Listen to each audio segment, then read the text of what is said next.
Bonsoir à toutes et à tous, bienvenue dans votre émission Fenêtre sur l'Afrique sur Radio Canal K. Cette émission est également synchronisée sur notre radio partenaire Radio Avoleté, la voix de la résistance du peuple togolais.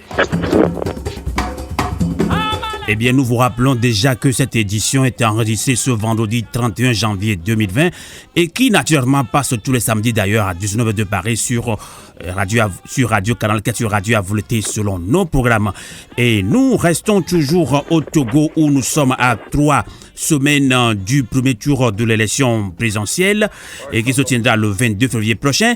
Mais la tension est très vive car les forces du consensus démocratique menacent de descendre dans les rues pour exiger la recomposition de la CENI, Commission électorale nationale indépendante. Les forces du consensus demandent également la recomposition de la Cour constitutionnelle. En gros, les 6 candidats de l'opposition réclament toujours les conditions de transparence de cette élection. L'opposition togolaise va-t-elle obtenir toutes ces conditions avant la date du premier tour de l'élection présidentielle? Il y a quelques jours, Jean-Pierre Fabre, candidat à la présidentielle de 2020, a déposé une requête devant la Cour constitutionnelle en annulation de la candidature de Faure Gnassingbé. Cette cour a aussitôt jugé irrecevable la requête de Jean-Pierre Fabre. Alors, quelques explications juridiques avec nos invités dans la diaspora, justement un juriste en la personne du docteur Yves Amaïso. Et dans quelques instants, nous allons les retrouver. Merci de nous être fidèles.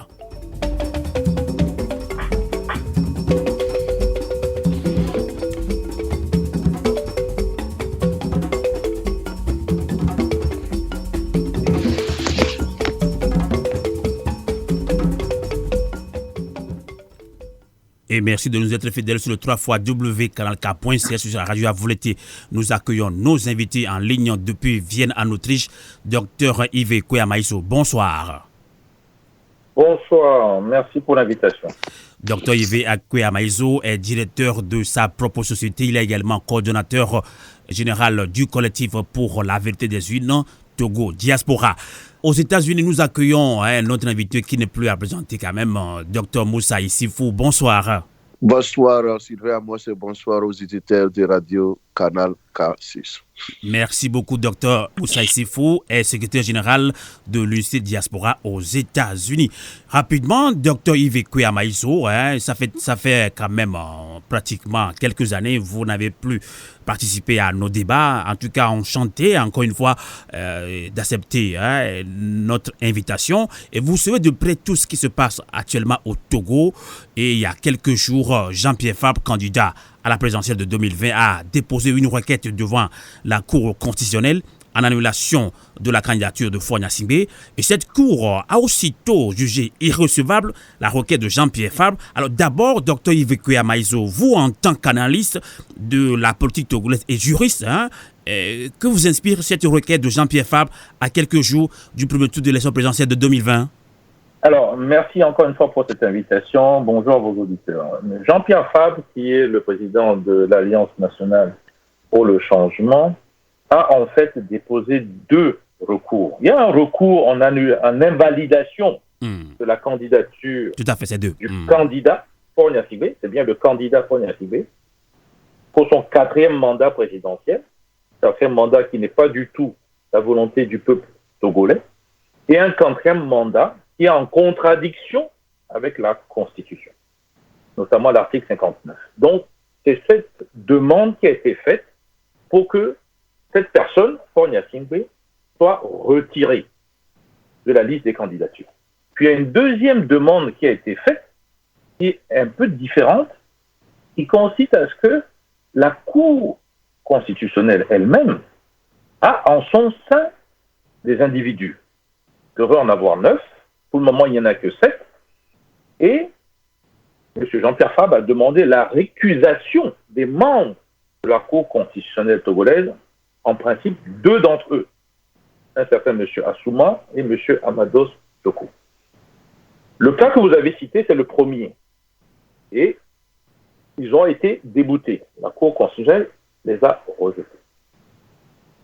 Pour ne pas aller dans le détail, et pour que chacun puisse comprendre, il y a 2 problèmes.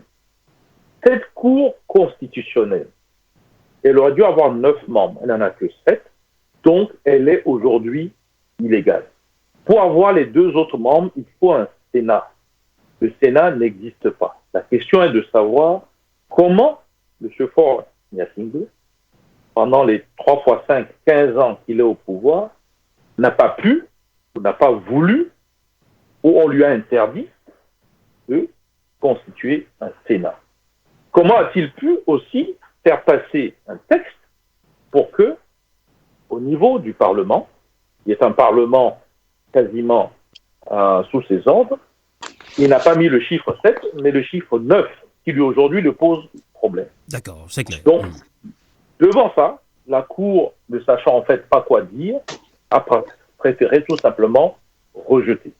Le deuxième élément, et je finis là-dessus, c'est que si cette Cour est donc illégale et anticonstitutionnelle, je dis bien anticonstitutionnelle, la question est de savoir est-ce qu'il faut aller devant cette Cour. Donc la demande de M. Jean-Pierre est d'aller devant cette Cour.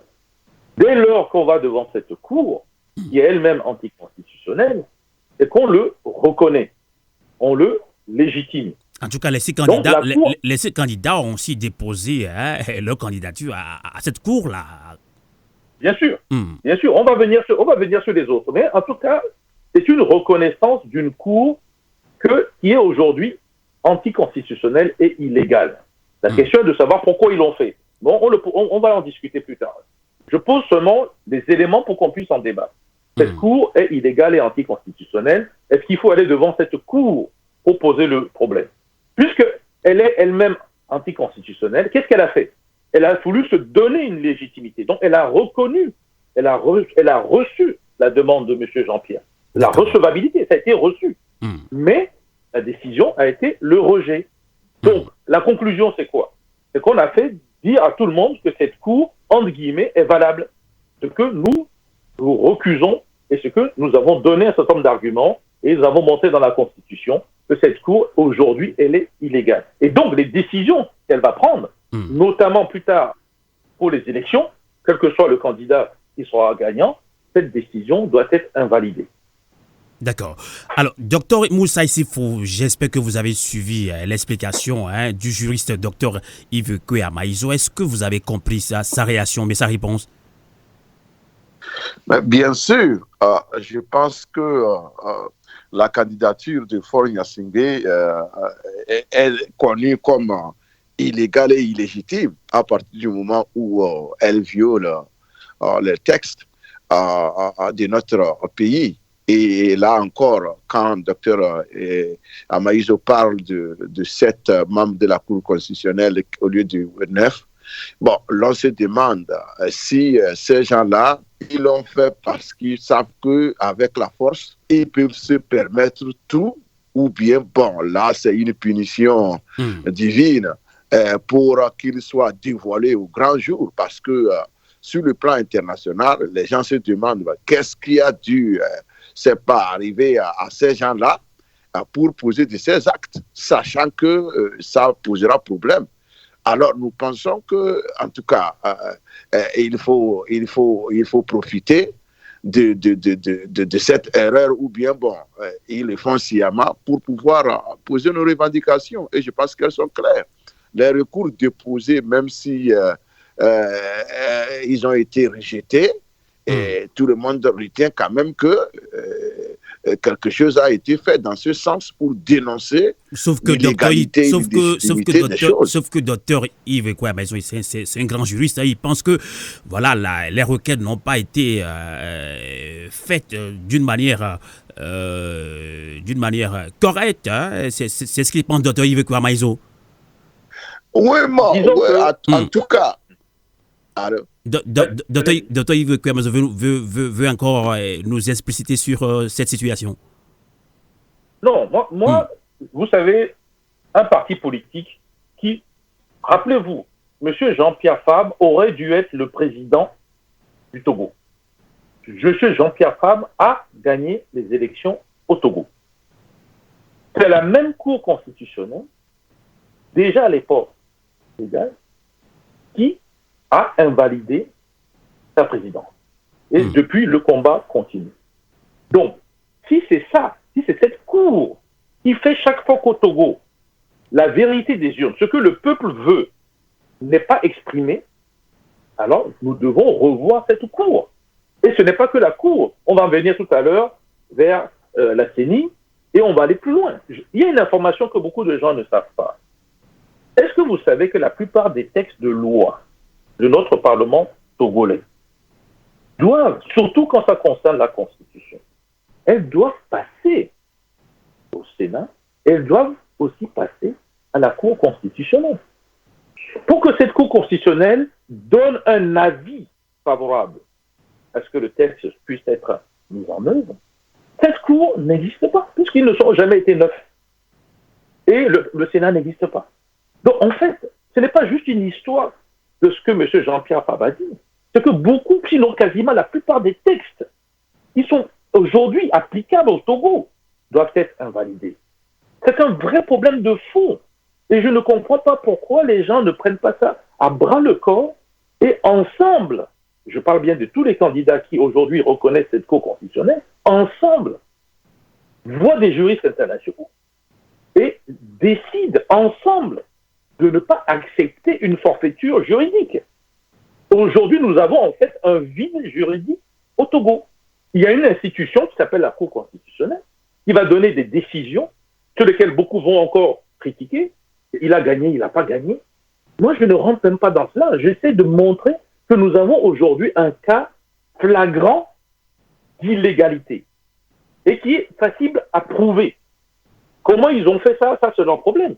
Mais c'est facile à prouver. Et ça, au niveau international, vous aurez l'appui des Nations Unies, vous aurez l'appui de l'Union européenne, vous aurez l'appui des grandes institutions, la CEDEAO, etc.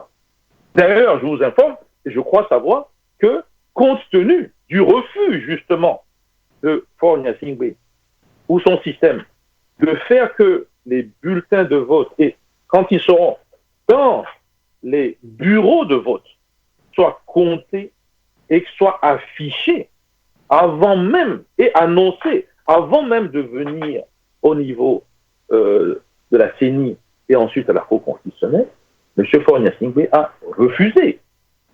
Qu'est-ce qu'il nous faut d'autre? Parce que s'il refuse qu'on vient de compter, ça prend en CP1, 1 plus 1, ça fait 2, et on compte et on sait qui a gagné ou qui n'a pas gagné, on sait qui est devant, qui n'est pas devant. Même ça, on refuse. Du coup, les Nations Unies, je crois l'Union européenne et certainement d'autres, ne sont ni observateurs et ne veulent peut-être même pas s'en occuper. Ce qui veut dire qu'ils vont eux aussi, à un moment donné, prendre leurs responsabilités, soit de se retirer, soit de dire que ce qui sortira comme résultat ne peut pas être accepté, donc est illégal. Alors pourquoi attendre toutes ces difficultés? Peut-être même des morts, comme on en a eu en 2005 et même plus tard. Pourquoi attendre tout ça? Pourquoi ne pas jouer pacifiquement avec le droit et faire venir le maximum de gens pour contester ça?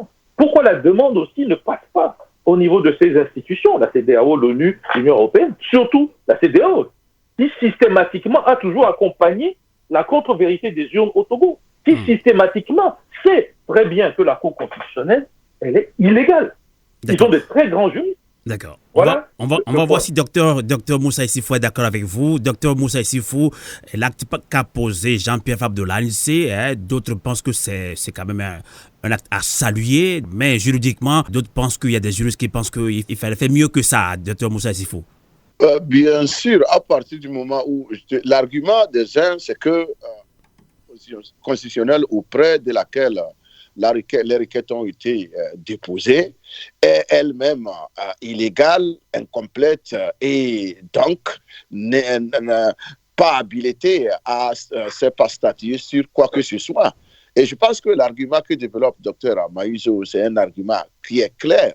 C'est-à-dire qu'au lieu d'attendre pour faire un combat qui est dur, c'est-à-dire que être volé avant de sortir les gens avec des morts, il y a, c'est pas un cas plus simple à attaquer ici. Et donc, l'illégalité et l'illégitimité de la Cour constitutionnelle qui est là, ce qui est constaté est clair. Et on se demande pourquoi les institutions internationales ne veulent pas se mêler de ces élections. Peut-être que c'est pour ça. Alors, si elles ne veulent pas le faire, pourquoi nous, on veut se mêler à ces élections? Et c'est pourquoi je pense que les candidats, si vraiment ils veulent faire du sérieux, devait tirer les conséquences. Je pense que nous avons déjà appelé à ces conséquences-là qu'il faut aller tirer parce que le système n'est pas clair, il n'est pas complet et tout le monde nous regarde. Bon, accepter d'aller à ces élections, ce que les autres vont nous dire. La CEDEAO, l'ONU, tout ça, là, nous diront, bon, si vous êtes allé, c'est parce que vous pensez que un minimum de légitimité, de légalité des institutions est rempli. Donc, on ne peut pas venir faire ceci ou cela.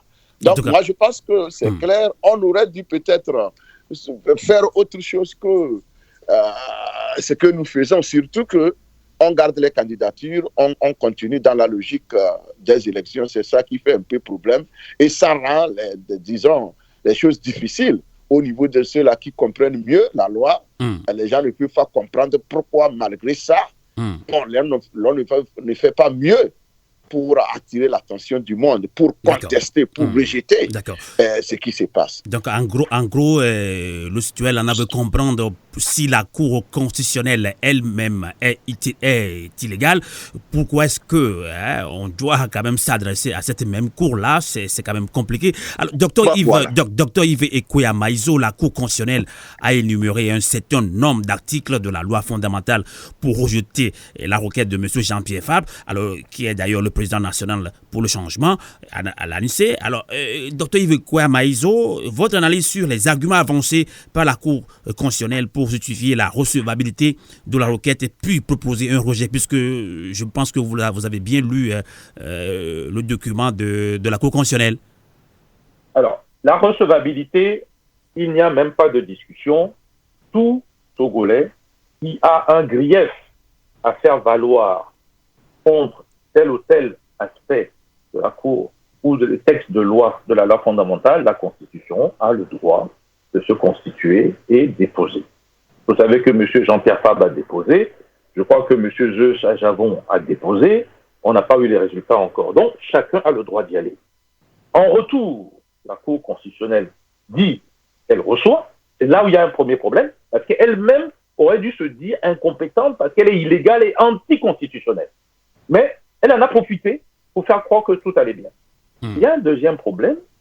Quand on ne veut pas de quelqu'un, on ne veut pas de Faure Gnassingbé.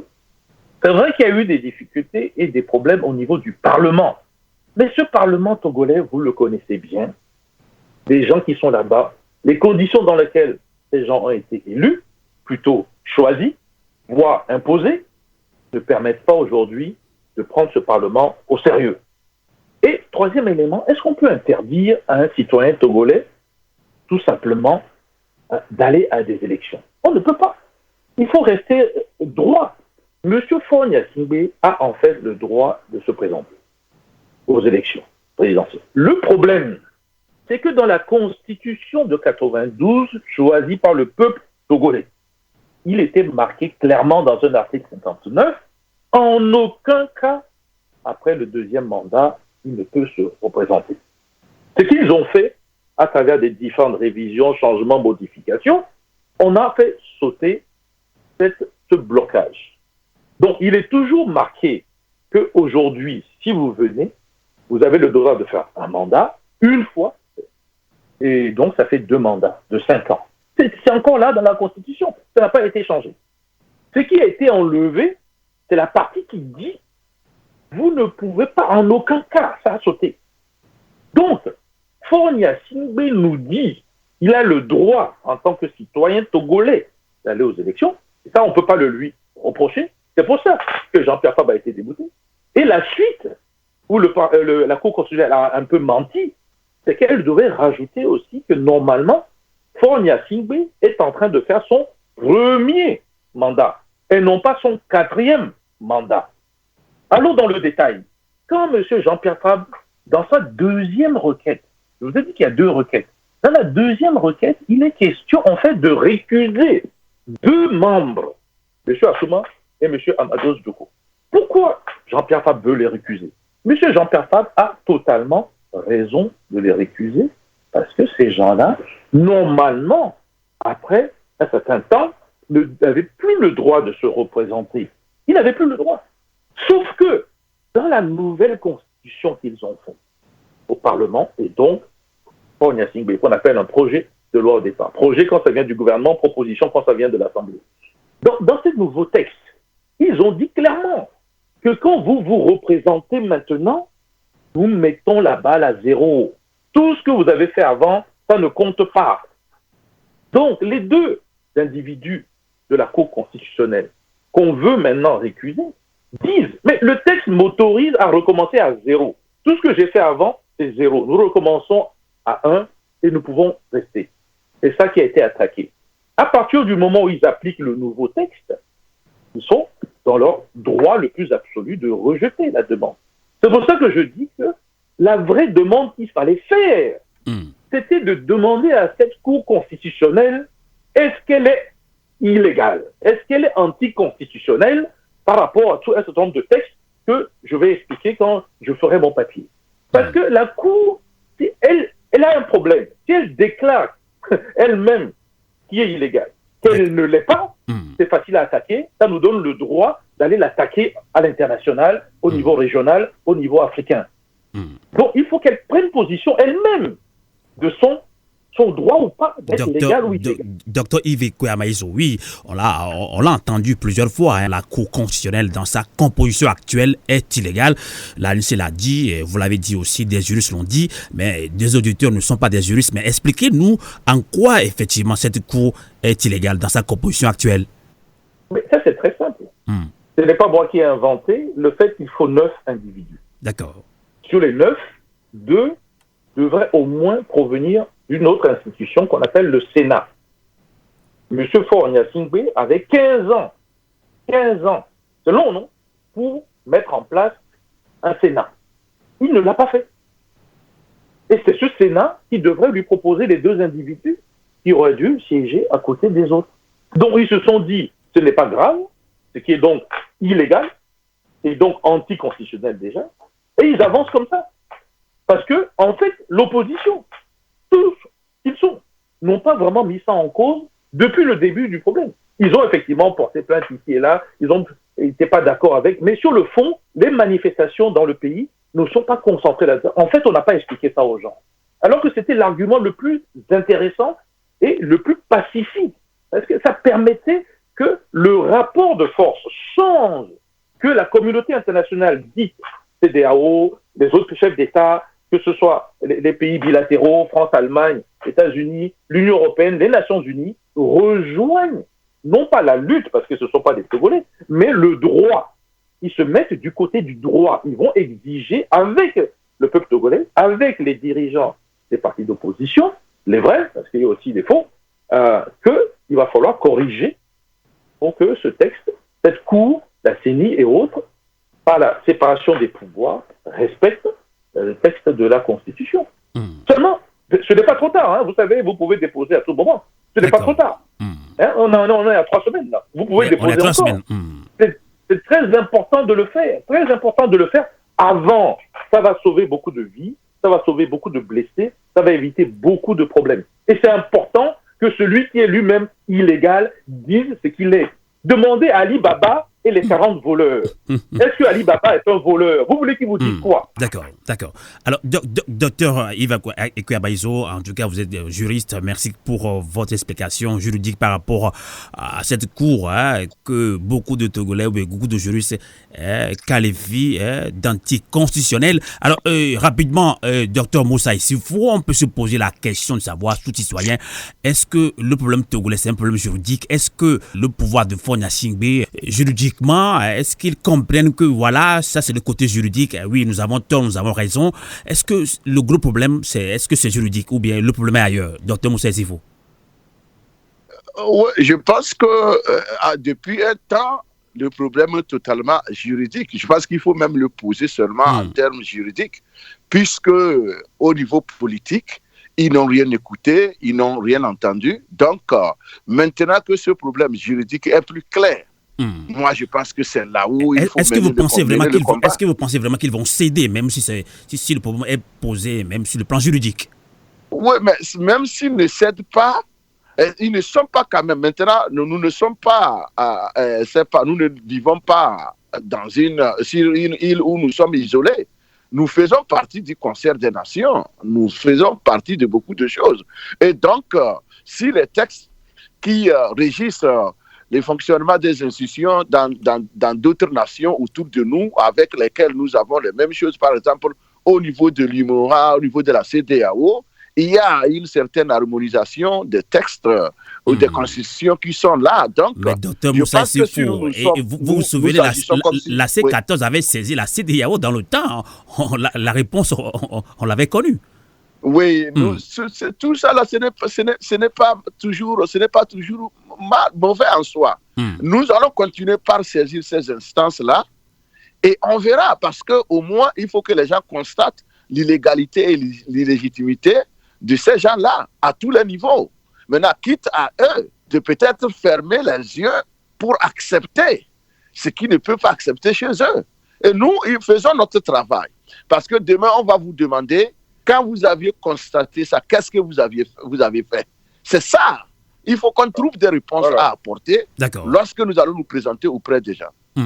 Docteur Yves Kouyamaïs, on va encore parler un petit peu de ce côté juridique là. Vous pensez actuellement que l'opposition doit aller déposer encore des recours ou bien porter plainte ailleurs, s'il faut qu'on parle à terre pour que tout le monde comprenne, porter plainte ailleurs à la CEDEAO, à la Commission des droits sur le plan international. Est-ce que vous pensez que le problème togolais intéresse vraiment l'opinion internationale?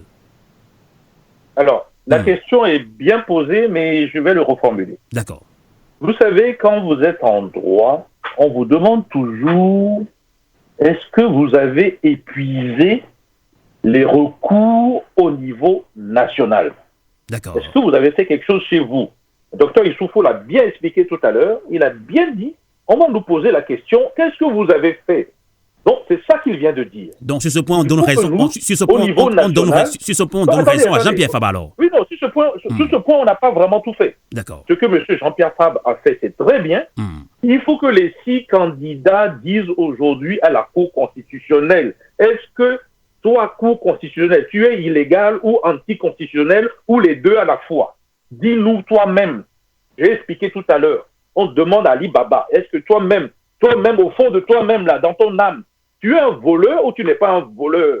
C'est très important.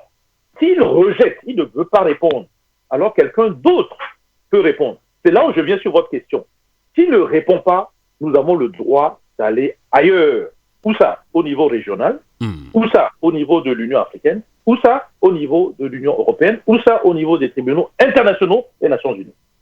Si, écoutez bien, s'ils répondent et ils disent qu'ils ne sont pas des voleurs, c'est-à-dire qu'en fait, ils sont dans la légalité.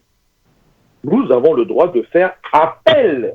Nous contestons le mensonge. Nous devons faire appel. Quelqu'un doit contrôler la Cour constitutionnelle.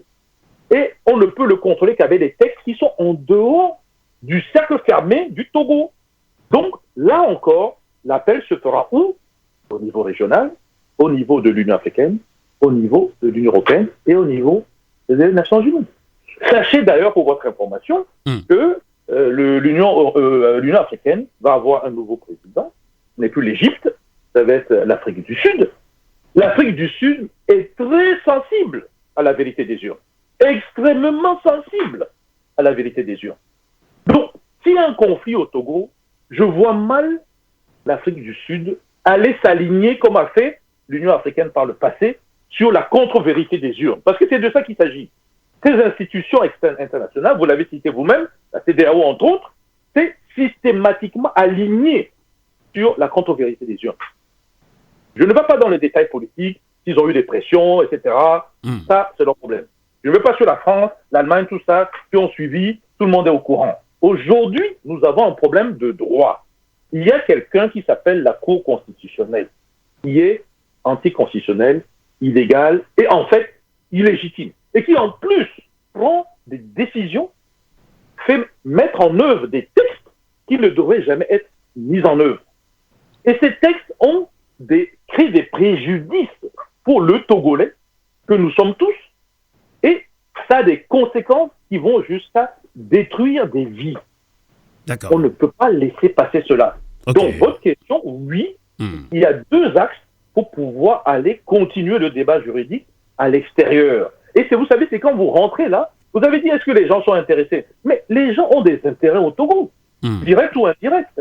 Les gens ont besoin qu'un Togo soit en paix pour pouvoir commercer, travailler dans Docteur Iveco Amaïso, mais d'un autre côté, certains observateurs, surtout sur le plan national, pensent qu'il y a un complot international contre le Togo. On a vu ce que la CEDEAO donc, a fait dans cette discussion-là entre pouvoir et opposition. Bon, moi, vous savez, la théorie du complot, si on doit vraiment la mettre en œuvre, il faudra mieux de vous poser la question, est-ce que les militaires, est-ce que les gendarmes, est-ce que les policiers, est-ce que les milices du pouvoir togolais n'ont pas fait un complot contre le peuple togolais qui demande depuis des années qu'on lui dise la vérité des urnes? Parce que ça, c'est le vrai complot. Le complot de l'extérieur, excusez-moi, mais je n'ai pas vu des institutions que vous citez se lever pour aller voler des urnes, pour aller inverser des résultats, pour annoncer des résultats. C'est bien le Togo, c'est le régime, le système exécutif qui annonce les résultats. Et au fond, qui l'annonce, qui le valide? La Cour constitutionnelle. Vous voyez que vous pouvez prendre le dossier dans tous les sens, vous allez retomber sur la Cour constitutionnelle. C'est pour ça qu'il va falloir régler ce problème de droit. Il y a un autre problème que je ne vous ai pas dit. Prenons le cas de l'Union européenne. Voici une institution sous-régionale, mais européenne, qui soutient le Togo de temps en temps et qui vient de donner une aide budgétaire au Togo. C'est quoi une aide budgétaire? Parce que vous pouvez faire de l'aide par projet. Vous pouvez faire l'aide budgétaire. L'aide budgétaire, vous prenez votre chèque, vous signez le million que vous voulez et vous donnez cadeau à Faure Gnassingbé et il est censé faire ce sur quoi vous vous êtes mis d'accord, mais en réalité, il fait ce qu'il veut. Donc, c'est un chèque en blanc. Et maintenant, cette aide budgétaire, l'argent vient d'où? Il vient des contribuables européens. Ces contribuables européens vont maintenant, nous allons les informer que l'argent qu'on donne à l'Union européenne, il va le donner à un pays, le Togo, dont les dirigeants qui, après 2 mandats, ne veulent pas partir, ils ont fait le 3e, ils sont maintenant en train de préparer le 4e, qui sont avec une cour constitutionnelle illégale, illégitime, qui en plus a un chef d'état-major qui tue à bout portant un enfant de 11 ans sans compter ce que nous ne connaissons pas. Est-ce que c'est pour ça que les contribuables européens doivent prendre leur argent pour donner à l'Union européenne pour venir maintenant tuer des gens au Togo sans savoir ce qu'on fait de ce chèque?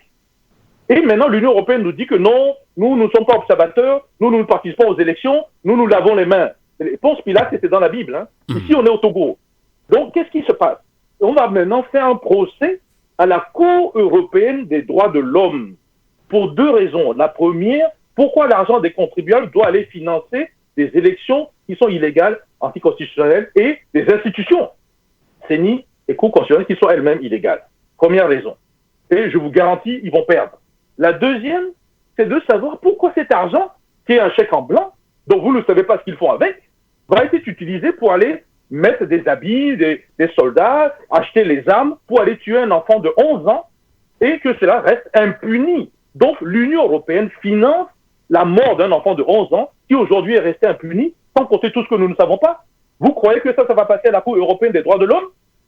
Vous savez, l'Union européenne sera condamnée, la France ou les autres qui sont derrière, qui ont financé cet argent seront condamnés, et je ne pense pas que ça les intéresse. D'accord. C'est une des raisons pour laquelle aussi ils sont en train de sortir du dossier en disant, nous, écoutez, on ne veut pas aller, on ne veut pas observer. Non, ils veulent se laver les mains. Se laver de les mains de quelque chose dans lequel ils nous ont mis, il faut qu'ils viennent nous aider et qu'ils disent la vérité. D'accord. Ils disent la vérité. La vérité est qu'ils ont systématiquement soutenu un régime qui a toujours fait la contre-vérité des urnes. Avant, on n'a pas eu l'élément de droit pour pouvoir démontrer cela. On a aujourd'hui l'élément de droit et eux-mêmes ont fait l'erreur de nous donner.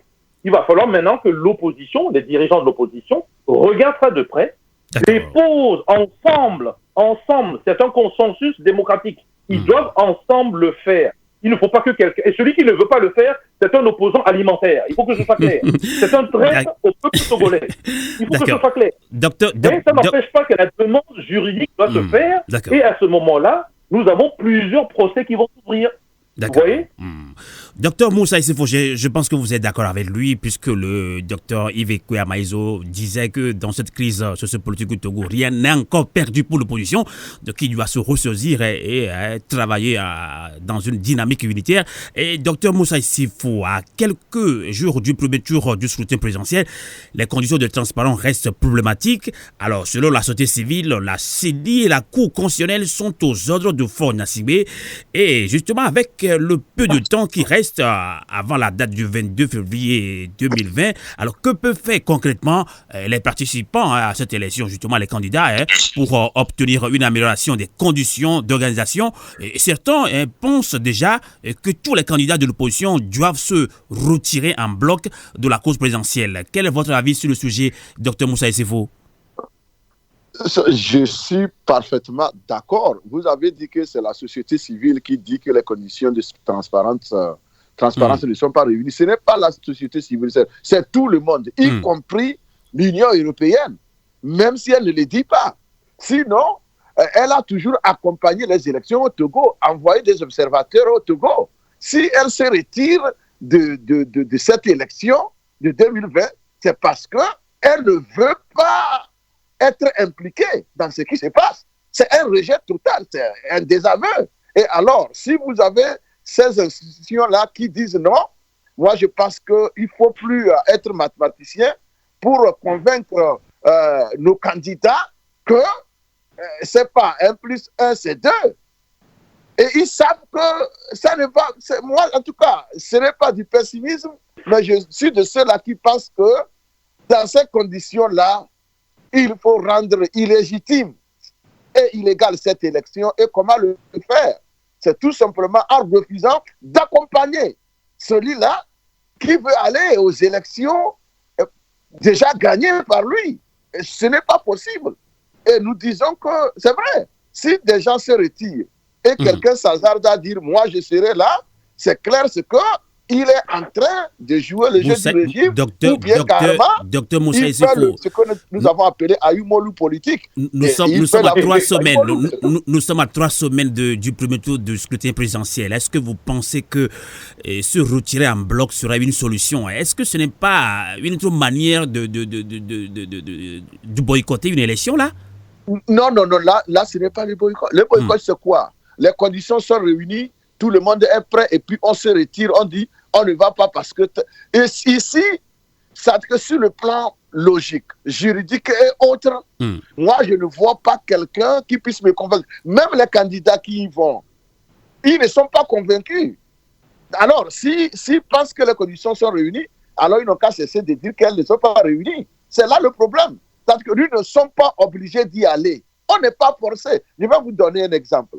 Lorsque l'année passée, l'année surpassée, 2017-18, quand on faisait des réclamations, on a demandé le départ du Faure. On nous a dit à un certain niveau, au niveau des chancelleries, on nous a dit, mais vous là, vous venez nous demander, vous demandez la démission du président. Vous venez de sortir des élections en 2015 et vous avez perdu. Est-ce que vous ne jouez pas à un mauvais perdant? Et moi, je pense que pour ne plus écouter cela, se faire dire tout ça là, nous savons que les conditions ne sont pas réunies. Il a refusé le minimum de transparence, ne serait-ce que publier les résultats bureau de vote par bureau de vote. Qu'est-ce qu'ils craignent pour refuser ça? Malgré le fait qu'ils ont tout dans leurs mains, on refuse des choses simples. Moi, je pense qu'il ne faut pas accompagner, il ne faut pas encourager des comportements comme ça. Il n'a qu'à y aller seul et on va voir où il va, d'où il va tirer sa légitimité. On sait que là-bas, de l'autre côté, la honte a déjà quitté leur cité. Mais quand même, il y a des limites c'est pas du manque de honte quand même. D'accord. On va voir rapidement ce que pense également Dr Yves Kouya-Maïso. Alors, les conditions de transparence des élections ne sont pas réunies. Les candidats de l'opposition continuent quand même de réclamer ces conditions-là. Jusque-là, on ne sait pas s'ils vont l'obtenir avant le premier tour. Dr Yves Kouya-Maïso, certains pensent que tous les candidats doivent se retirer en bloc de la course présidentielle. Quel est votre avis sur le sujet? Vous avez écouté Dr Moussaï Issifou qui est catégorique. Donc pour lui, on doit se retirer en bloc. Vous savez, non seulement je soutiens ce que vient de dire Dr Issifou, nous avons un groupe, le réseau de la coordination de la diaspora togolaise indépendante, qui a réuni un certain nombre de personnalités. Dans ces personnalités, vous avez M. Kofi Nyam. Dans ces personnalités, vous avez M. Zeus Ajavon. Dans ces personnalités, vous avez M. Fatigui, l'ex-PNP, et je peux en citer plein d'autres encore. Vous avez des gens simples de Togolais lambda. Qu'est-ce qu'ils disent? Ils disent qu'aujourd'hui, ce que le peuple veut, c'est ça que nous voulons, qu'on soit dans la diaspora ou soit au pays. Donc, il nous faut faire quoi? Il faut trouver que ce soit pacifique. Il faut donc respecter le droit. Il y a un article de droit constitutionnel du Togo, article 150, qui nous dit quoi? Il nous dit que quand vous constatez que quelqu'un ne respecte pas ce qui se passe dans la Constitution, en cas de coup de vous force, avez le droit de désobéir. La désobéissance civile. Vous avez le droit. C'est légal. Bon, si la Cour constitutionnelle elle-même ne respecte rien, et elle est illégale, si la CENI doit devenir une boîte aux lettres, voire une poste, pour transférer ce qu'il fait au ministre Boukwesi, ministre de l'administration, territoire, décentralisation et collectivités locales, c'est ça la séparation des pouvoirs entre l'exécutif et le Parlement, entre l'exécutif et le judiciaire, entre l'exécutif et tout au fond, même les évêques et les prêtres, on va venir dessus après. Donc, ce que j'essaie de vous dire, rien ne peut se faire, comme disent les Anglais, as usual. On ne peut pas faire les choses comme d'habitude. C'est quelque chose de nouveau, d'exceptionnel. Le Burkina Faso, c'est quelque chose d'exceptionnel qui a fait partie de M. Compaoré. On ne va pas tomber dans le cas de la République démocratique du Congo où c'est le président Kabila qui lui a décidé. Docteur Yves Kouya-Maïso, vous êtes juriste. On veut comprendre. Attendez. On veut comprendre. Laissez-moi finir. Laissez-moi finir, c'est important que vous voyez bien les exemples. Parce que le Togolais, quoi qu'il est seul dans le monde, on est dans un concert de nations. Ça a été dit tout à l'heure. Donc, l'exemple, là, regardez bien. La Tunisie, qui connaît maintenant la démocratie, quelles que soient les difficultés, regardez bien ce qui s'est passé. Si le Togolais veut avoir l'exemple de RDC, que Faure Gnassingbé va, tôt ou tard, par la force des choses, nommer quelqu'un qui lui ressemble, c'est son problème en tant que peuple togolais. Mais si le peuple togolais veut vraiment l'alternance, et qu'on repart sur des bonnes bases, et que la vérité des urnes s'exprime, et que le Togolais dise, enfin, j'ai des gens que j'ai choisis pour aller de l'avant, alors tous les 6 candidats, pour ne pas dire les 7, Faure Gnassingbé y compris, doivent se retirer de cette élection. Il n'est pas trop tard. Maintenant, je vous ai dit tout à l'heure, il y a des gens qui ne voudront pas se retirer. À commencer par Faure Gnassingbé. Mais je ne suis pas sûr que Faure Gnassingbé lui-même ne veut pas se retirer. Ce sont les militaires qui sont derrière lui. Je ne suis pas sûr que les candidats ne veulent pas se retirer. Ce sont les groupes de pression, ce sont les multinationales qui, dans tel ou tel cas, soutiennent, financent. Vous savez, on va parler dans le détail ici. Donc, ils ont la possibilité. Ils ne sont pas obligés. Docteur Issoufou l'a dit tout à l'heure. Ils ne sont pas obligés. Et ils ont un argument juridique pour le faire. À moins qu'ils aient mangé. C'est pour ça qu'on les appelle les opposants alimentaires. Docteur, on va aller tout doucement dans cette émission, puisque cette question, elle est très importante pour beaucoup de Togolais. Alors, docteur Yves Kouya-Maïso, quelles peuvent être les conséquences si Faure Gnassingbé se retrouve seul dans la course présidentielle, juridiquement? C'est très simple. D'abord, il n'y a pas de boycott. Monsieur Docteur Issoufou l'a dit. On vous demande de repousser les élections à plus tard. Bon, nous faisons la pause. On repousse les élections à plus tard. Ça, c'est 1. 2, maintenant, ça veut dire que les 6, sinon les 7 candidats, acceptent le principe. Si les 7 ne veulent pas, il y en aura 6. Si 6 ne veulent pas, il y en aura 5. Mais quel que soit le nombre, il faut dire que ça n'y va pas. Maintenant, supposez qu'il n'y en a que 5 ou 4. Mais les deux autres là, ils sont des opposants alimentaires. Tout le peuple togolais vont les bannir. Tous les Togolais vont les traiter de traîtres. Et on va voir qu'ils vont aller acheter les fruits et les légumes au marché de Lomé ou de Kara. Bon, maintenant qu'on a réglé ce problème, comment nous allons avancer? Il faut maintenant, puisque tout est faux, tout est illégal. La Cour constitutionnelle est illégale, tout est illégal. Paul Gnassingbé est son 4e mandat. Hein? Même la SADC, qui est l'institution de la sous-région de l'Afrique australe, a fait pression pour que le président du Burundi, qui voulait faire le 4e mandat, lui-même de sa propre bouche, a dit qu'il ne veut pas se présenter. Alors, le Togo va être l'exception africaine pour faire le 4e mandat. Déjà qu'il a introduit le 3e mandat, regardez les morts qu'il y a en Guinée à cause de ça. Regardez ce qui va se passer en Côte d'Ivoire à cause de ça. Docteur Moussa Issifou, le pouvoir a toujours trouvé quelqu'un qui peut l'accompagner. Hein? Attendez, vous avez demandé comment. Je pense vous expliquer les étapes. Donc, on a fini maintenant. Il faut d'abord qu'ils aillent ensemble déposer pour demander cette Cour de s'expliquer qu'elle est illégale et anticonstitutionnelle. Bon, la deuxième chose, la désobéissance civile est nécessaire. C'est-à-dire qu'il va falloir faire des manifestations dans ce pays.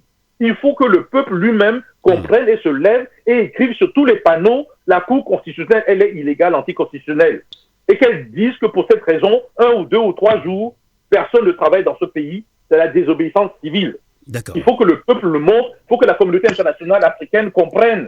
Bon, troisième chose, il faut une conférence inclusive. On doit avoir tous les parties prenantes dedans. Les partis politiques, la société civile, la diaspora, si possible indépendante. Parce que si vous avez des gens qui ont mangé, ils ont tellement mangé, ils sont gros, ils ne peuvent plus parler. Il faut des gens minces, des gens qui n'ont pas mangé, qui sont indépendants. C'est très important. C'est ça tout le problème. Que ce soit la société civile, que ce soit les partis politiques, que ce soit les individus, ils ont tous lié du près ou de loin avec le système. Donc, en fait, le Togo est coupé en deux. Vous avez des gens qui sont dans la mouvance présidentielle avec Faure Gnassingbé, quel que soit le lien qu'ils ont, et vous avez des gens qui sont indépendants, visibles ou moins visibles. Au milieu, là, vous avez des gens qui naviguent. Tout le monde les connaît au Togo, c'est pas la peine de citer ça ici.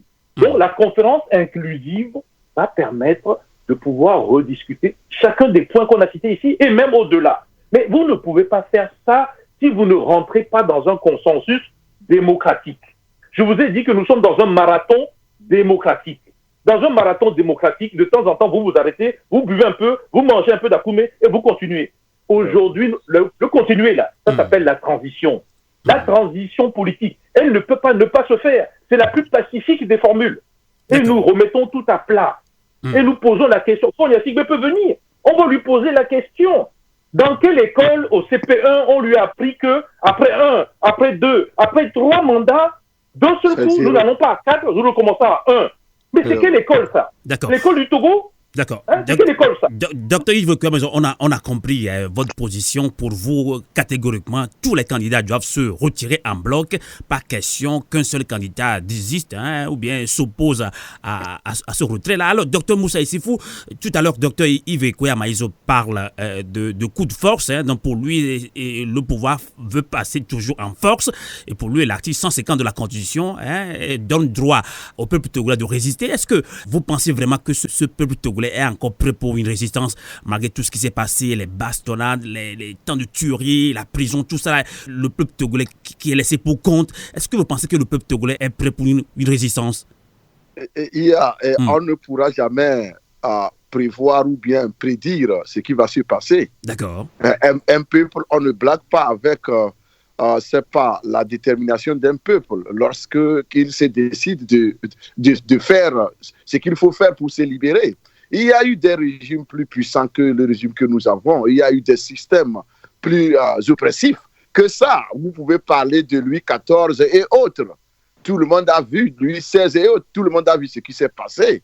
Et donc, moi, je pense que pour le moment, le RPT peut-être peut savourer sa victoire éphémère parce que au moyen des armes et autres, il est en train de, c'est pas d'amener tout le monde à ne rien dire, mais le peuple togolais n'est pas encore, n'est pas encore en train d'abdiquer. Le peuple est là, il observe, et je sais que un jour, cela finira par arriver. En Tunisie, avec l'autre là, il s'appelle comment, Ben Ali ou quoi là. Mais il avait tout.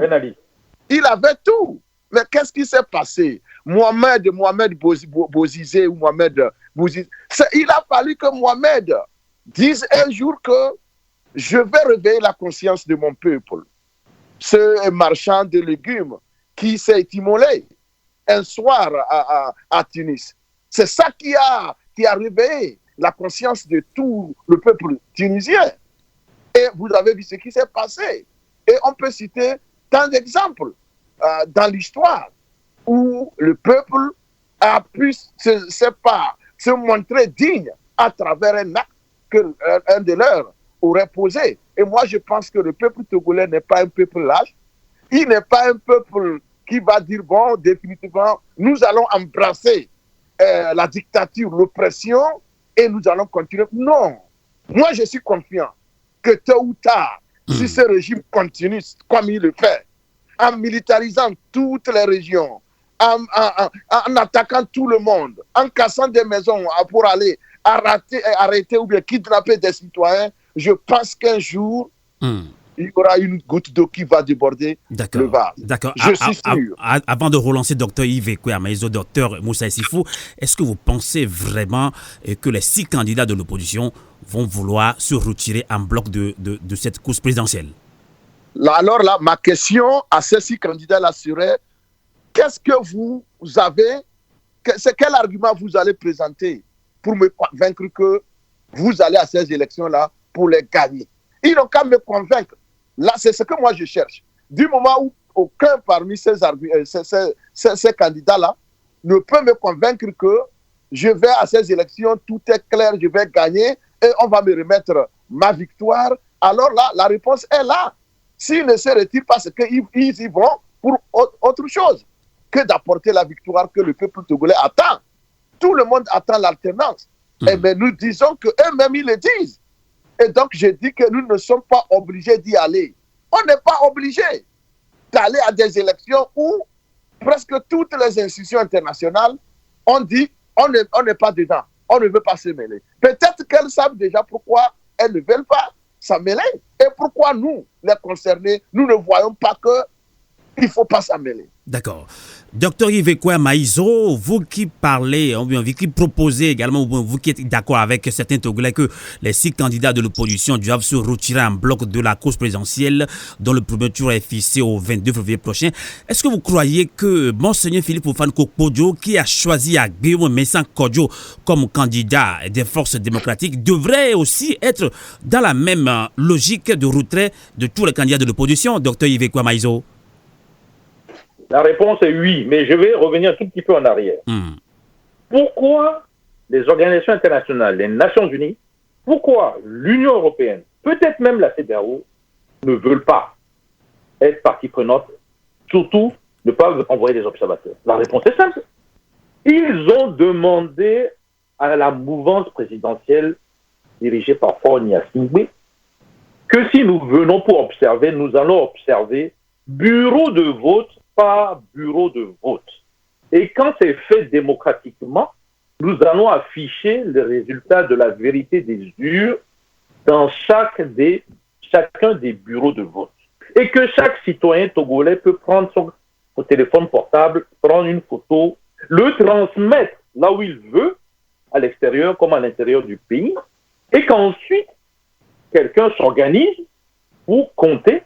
Et le chiffre qui va sortir doit obligatoirement tomber avec le chiffre que les CELI et les CENI, c'est-à-dire la commission électorale locale et nationale, vont fournir. Comme par hasard, le fait même qu'on doit pouvoir vérifier le comptage, je dis bien le comptage, pose problème. Ce qui explique déjà pourquoi l'Union européenne et autres ne viennent pas. Donc pourquoi nous, les candidats en question, veulent y aller? Deuxième chose, une fois que vous avez fini le comptage, pourquoi j'insiste qu'il y ait 2 comptages? Parce que une fois que vous avez compté et que Faure Gnassingbé ne va pas dépasser entre 10 et 15% dans ce pays, et que la CENI et ensuite la Cour constitutionnelle va te dire que les 15% sont devenus 75%, ou plus, ou moins, mais qu'il a gagné au premier tour par chaos technique. j'insiste bien technique, alors tout le monde va commencer à crier et on va encore avoir des morts. Alors la question est de savoir qui c'est qui est en train de promouvoir les prochains morts du Togo. Moi, c'est comme ça que je pose la question. Et c'est cette question-là que je pose à Monseigneur Kodjo.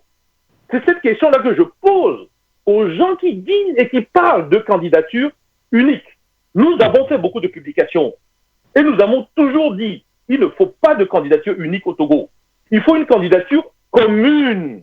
Commune. Vous avez un projet de société que vous avez discuté ensemble qui vous permet de vous séparer, de vous identifier différemment pour une alternance de la mouvance présidentielle. C'est pour ça que je dis qu'au Togo, on n'a que deux camps. C'est nous-mêmes qui créons des histoires là. Il n'y a que deux camps. Il y a le camp de la mouvance présidentielle, de près, de loin, la nuit, sous la table, les gris-gris, en tout cas, c'est Faure Gnassingbé. Et il y a l'autre camp qui veut un changement, et là aussi, il faut que ce soit clair. Les gens qui naviguent entre les deux là, on les connaît, on ne va pas les citer. Il y a deux camps. Bon, maintenant, la question est de savoir, est-ce que nous proposons un système dans lequel la candidature unique, c'est bien de ça qu'il s'agit, va pouvoir gagner? Est-ce qu'elle est unique, cette candidature? Il y en a 6. Est-ce qu'elle est unique? Unique, c'est un, non? Bon, on en a 6. Est-ce que d'ici les 3 semaines, les 5 autres vont se désister? Monsieur Jean-Pierre Fabre a déjà dit non. Donc, il y aura au moins 2. Et les autres, certainement, vont suivre. Bon, déjà, le côté unicité pose problème. Est-ce que c'est les prières qu'on va faire dans toutes les églises du monde, chez les imams, qui vont changer ça? Docteur Yves Maïso, Monseigneur Philippe Opan Kodjo est confiant. Il est sûr que Agbeoumé Kodjo ramène la tendance politique au Togo. On dit également que le pouvoir se négocie également ailleurs. Écoutez, moi, je suis là pour défendre ce que je pense le peuple togolais souhaiterait, la vérité des urnes. Je ne suis pas là pour défendre ce que veut en fait un ecclésiastique à la retraite. Je vous rappelle, il y a la séparation de l'Église et de l'État. Le Togo est un État laïque. Laïque. Je ne vois pas pourquoi la voix d'un Monseigneur Kodjo est plus importante que la voix d'un musulman ou bien d'un vaudouisant ou de je sais trop qui dans le pays. Ça, c'est le premier point. Donc, il faut faire attention à ces choses-là. La deuxième chose, écoutez-moi, la procédure qui a été utilisée pour soi-disant choisir le candidat unique, soi-disant, elle est où la démocratie là-dedans? Le comité des sages, c'est tous les gens qui ont travaillé avec le système qui nous a amenés là où on est aujourd'hui. Les gens qui ont été dedans, là, qui étaient dedans, qui ont mangé dedans, qui ont travaillé dedans, qui aujourd'hui veulent être propres. Pour être propre, il faut prendre un bon savon, il faut laver 5 fois, il faut faire sécher. Mais vous croyez que les gens sont propres après ça? Après avoir passé par ce système? Bon. Et ils nous disent quoi? D'aller à des élections avec une cour constitutionnelle illégale, anticonstitutionnelle. C'est ça la sagesse? Donc il y a un problème sur le comité, il y a un problème sur les objectifs. On nous dit qu'il y a l'expérience. Oh, ça j'aime beaucoup. L'expérience. Mais vous savez, quand vous avez redoublé 2 fois, 3 fois, 4 fois le CP1, c'est aussi de l'expérience. C'est aussi de l'expérience. Donc, quand vous dites que quelqu'un a l'expérience en tant que Premier ministre ou en tant que directeur du port et qu'on a vu le résultat du port après, et on a vu aussi le résultat après en termes politiques et de la gouvernance politique, je vous pose la question. Est-ce que l'expérience, c'est de redoubler 3 ou 4 fois le CP1 ou l'expérience, c'est celui qui a plutôt démontré qu'il a une capacité à créer de la richesse partagée pour le peuple togolais. Donc, vous voyez bien que la notion d'expérience, on doit la discuter. Et ça n'a pas été discuté parce que ce n'est pas démocratique. Et enfin, il faut aller jusqu'au fond de l'histoire. Si on veut une candidature unique, c'est à l'envers qu'il faut procéder. Il faut d'abord aller mettre un projet de société commun. Parce que le Togo est un bien commun. Et que si on se met d'accord en gros sur ce qu'on veut, alors on va aussi voir les personnalités qui peuvent porter ce projet en compétence. En compétence, pas parce que ce sont des amis ou qui viennent de telle ou telle région ou qui s'appellent Monsieur X, Monsieur Y. Il doit être compétent ou elle doit être compétente pour faire ce travail-là et en gros avoir l'assentiment d'une certaine assemblée qui reconnaît que ces gens-là sont des messieurs ou des madames propres. Il faut être propre. On ne peut pas traîner des casseroles, surtout dans des casseroles où lesquelles il y a des problèmes de mort qui n'ont jamais été élucidés et qu'il y a l'impunité dans ce pays. Et à partir de là, on a un bien commun qui est le Togo, on a un projet de société commun, j'insiste bien, et donc vous avez maintenant des personnalités communes au peuple togolais. À l'intérieur de ça, vous pouvez choisir qui vous voulez. Ce soit un candidat commun, ce soit un candidat commun. Et si vous avez un candidat commun, par automatisme, tout le monde va maintenant se mettre derrière ce candidat commun. C'est ça que vous pouvez maintenant appeler candidature unique. La candidature unique, c'est une conclusion. On ne la choisit pas au début. C'est du management. En première année, c'est ce qu'on apprend. Il ne faut pas venir nous amener ces histoires-là, que c'est venu je ne sais trop d'où, qu'on a eu la science infuse, ou je ne sais trop quoi. Nous sommes en politique, nous ne sommes pas l'église. On a compris vos développements. Certains Togolais peuvent vous donner raison, mais d'autres ne peuvent pas vous comprendre. On a beaucoup parlé, mais que proposez-vous concrètement? Est-ce que vous êtes toujours pour que toute l'opposition, les 6 candidats se retirent de la cour présidentielle et que vous voulez nous dire que Monseigneur Kodjo va devoir l'accepter? Écoutez, moi je suis prêt à parler avec Monseigneur Kodjo pour le convaincre que s'il veut éviter des morts, des blessés et la pagaille pendant les 5 années que vont arriver, parce que M. Faure Gnassingbé n'est pas venu aux élections pour les perdre. Il n'est pas venu pour les perdre. Il est soutenu par des multinationales françaises, pour ne pas les citer. Et vous croyez qu'on va prendre comme ça, donner l'argent à quelqu'un d'autre? Qu'on va perdre tous les droits? Qu'on va perdre telle ou telle capacité productive du pays qui ne profite pas aux populations? Vous croyez ça? Il faut rester. On est en politique. Donc, première chose, il faut parler avec Monseigneur et avec d'autres aussi pour les convaincre que la voie la plus pacifique, la voie en fait où Dieu venait voir le moins de morts, pas de morts du tout, elle est celle de convaincre les 7 candidats. Moi, je ne parle pas de 6. Les 7 candidats de se retirer. Maintenant, mais si parmi les 7 qu'on a dit de se retirer... Faure Gnassingbé va pouvoir toujours organiser une élection. Attendez, laissez finir le raisonnement. Si parmi les 7 qu'on a dit, ils ne veulent pas se retirer, vous allez maintenant identifier ceux qui se sont mis du côté de la mouvance présidentielle. Vous aurez donc M. Faure Gnassingbé automatique, puisqu'il ne voudra pas. Exactement. À moins que lui, il veut, et que ce sont les militaires derrière qui l'ont mis en place, qui ne veulent pas. Donc, il y en a un deuxième problème. Donc, 2, on va vers, dans les 6 là, lequel veut rejoindre la mouvance présidentielle. Et là, vous posez la question à chacun des candidats, y compris M. Agbeome Kodjo. Moi, je n'ai rien de particulier pour un tel ou un tel candidat. Je vous dis qu'il y a un problème simplement de droit qui nous permet d'éviter des morts dans ce pays et d'aller, en repoussant un peu plus tard ces élections, d'aller à une discussion pacifique, inclusive, pour trouver un consensus démocratique. M. Zeus à Javon est en train de mettre un peu les fondements, les pierres de base pour cela, avec la société civile, avec des gens de la diaspora indépendante, avec d'autres partis de la diaspora. Il va falloir l'élargir avec les partis politiques. Et comment on élargit? Il faut que les 6 candidats-là, sinon les 7 même, viennent pour dire, écoutez, ce que vous dites là, quand même, ce n'est pas quelque chose qui est impossible. On n'a pas demandé quelque chose d'impossible. On demande de repousser dans le temps. Nous sommes tout le temps en retard au Togo, nous sommes tout le temps en retard en tant qu'Africains de manière générale, et pour une fois que le retard va être utile pour ne pas avoir des morts, des blessés, des gens frustrés, une population qui veut dire encore, 4e mandat, on ne peut pas repousser un tout petit peu dans le temps pour juste clarifier la situation, au moins sur le plan juridique, et discuter sur les conditions propres, juridiquement acceptables pour aller à ces élections, pour que la vérité, parce qu'on parle bien de ça, non? La vérité des yeux, peut-être même la vérité des comptes, puisse tout simplement apparaître. D'accord. C'est très important ce que je vous dis là. Merci beaucoup. Comment on fait ça? Il faut un groupement d'intérêt de libération du Togo. Mais si vous voulez trouver un autre mot, est-ce qu'on a un problème? Le problème est de savoir pourquoi, bureau de vote par bureau de vote, Faure Gnassingbé, la mouvance présidentielle, ne veut pas. C'est ça. Deuxièmement, s'il ne veut pas, pourquoi alors il ne veut pas tout simplement repousser, qu'on clarifie les règles pour aller à ces élections-là. Et enfin, s'ils ne veulent vraiment pas, pourquoi ces candidats-là veulent aller à des élections, ils sont sûrs de perdre, 2, ils sont en train de planifier, une fois qu'on a perdu, on va calmer la population et on va aller travailler, manger avec eux, mais ils ont déjà mangé avant, On ne peut pas manger chaque fois. On va avancer. Docteur Moussa Issifou, je vois que vous êtes d'accord avec Docteur Yves Koya-Maïso. Vous proposez un retrait collectif, un retrait de tous les candidats de l'opposition à cette élection-là. Les 6 candidats doivent se retirer catégoriquement. Alors, certains pensent que le pouvoir a toujours voulu cela. Le pouvoir a toujours voulu pousser l'opposition au boycott. Et on sait que le boycott a été toujours suicidaire pour l'opposition.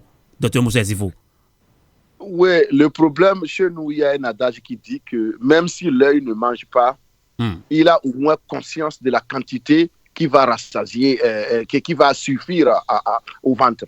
C'est-à-dire que tout le monde sait, ce n'est pas parce que nous ne sommes pas candidats, pourquoi nous disons retirons-nous. Même les candidats eux-mêmes savent que tout est déjà gagné d'avance. Regardez ce qui se passe. Lorsque nous parlons de coup de force, c'est quoi? Les manifestations d'un coup de force sont déjà là. Lorsque aujourd'hui, vous allez vers l'intérieur, je ne vais pas vous couper. Hein. On parle de boycott. Hein. Oui, je viens, c'est pour en venir là. En décembre 2018, l'opposition a boycotté les élections législatives. Cela a permis au pouvoir de Faure Gnassingbé de modifier simplement la condition de 1992. Alors, dans ce cas-là, on dit que oui, le pouvoir, lui, il est content quand l'opposition veut boycotter. S'il vous plaît, je vais vous donner un exemple. En 1993, lorsqu'à la dernière minute, Ouidem Kodjo s'était retiré de la course à la présidentielle de 1993. Lorsque l'ancien président américain, Jimmy Carter, c'était l'année là où il a donné une conférence de presse à l'aéroport. Il était venu d'abord pour observer ces élections-là à travers le NDI. Et lorsqu'il a constaté que l'encre qui était supposée être indélébile ne l'était pas, il a plié bagage avec sa délégation et à l'aéroport de Lomé, il a animé une conférence de presse pour dénoncer le processus et il est parti. Lorsque Ouidem Kodjo s'était retiré, et Yadema a pu quand même s'offrir le service d'un certain Adani Ife et Jacques Amouzou. Il a été aux élections. Qu'est-ce que ça a donné? De 1993 jusqu'à quelle année?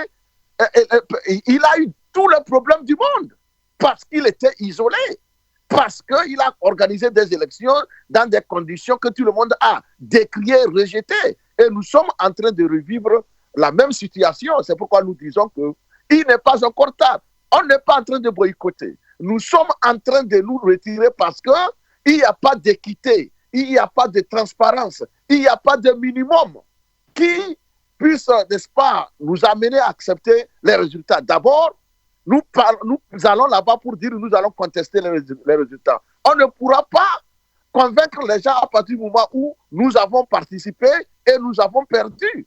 C'est pourquoi nous disons que pour ne pas prêter cet argument-là aux autres, vaut mieux de constater ces insuffisances-là et à base de ça, nous dire, bon, nous ne pouvons pas, en l'état actuel des choses, participer à ces élections et nous demandons leur report pour au moins créer des conditions minimales. C'est ce que nous sommes en train de demander. Sinon, on ne demande pas qu'on boycotte. Non, ce n'est pas volontaire ici. Nous sommes obligés de nous abstenir parce que les règles du jeu ne sont pas claires. Et alors, le monde qui attend de nous, parce que les gens nous ont dit, lorsqu'on s'est plaint que tout le monde a oublié le Togo, on court vers la Guinée pour aller dire à Alpha Condé de ne pas faire ça. On nous a dit quoi? Mais si vous, les Togolais, vous ne dites rien, c'est que ça vous plaît, vous aimez le règne de Faure, restez. Ce n'est pas à nous de venir vous réveiller et vous demander de faire ci et faire ça. Alors, ce n'est pas difficile à comprendre. Et moi, je dis que les candidats, quel que soit ce sur quoi ils comptent pour y aller, eux-mêmes, ils savent du fond de leur cœur, de leur conscience que les conditions ne sont pas réunies. Et même, je vais vous dire, à l'heure où je vous parle, allez dans certaines villes du Nord. Vous allez voir des milliers de militaires, armes au poing, à la veille d'une élection. Vous comptez sur quoi? Certains ne pourront même pas aller battre campagne là-bas. Moi, je vous le dis. Certains de ces candidats ne pourront pas avoir accès à certaines zones du Nord. Je vous le dis aujourd'hui. Et vous allez vous comptez sur une partie du Togo, la moitié du Togo, alors on se trompe. C'est pourquoi nous disons que ce n'est pas par extrémisme ou radicalisme.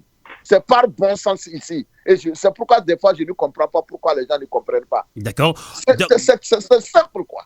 Oui, c'est simple, mais c'est compliqué à comprendre aussi. Alors, docteur Yves Ekwe à Maïso, et on voudrait expliquer à nos auditrices et auditeurs, parce qu'on veut comprendre ce qui se passe. On veut être,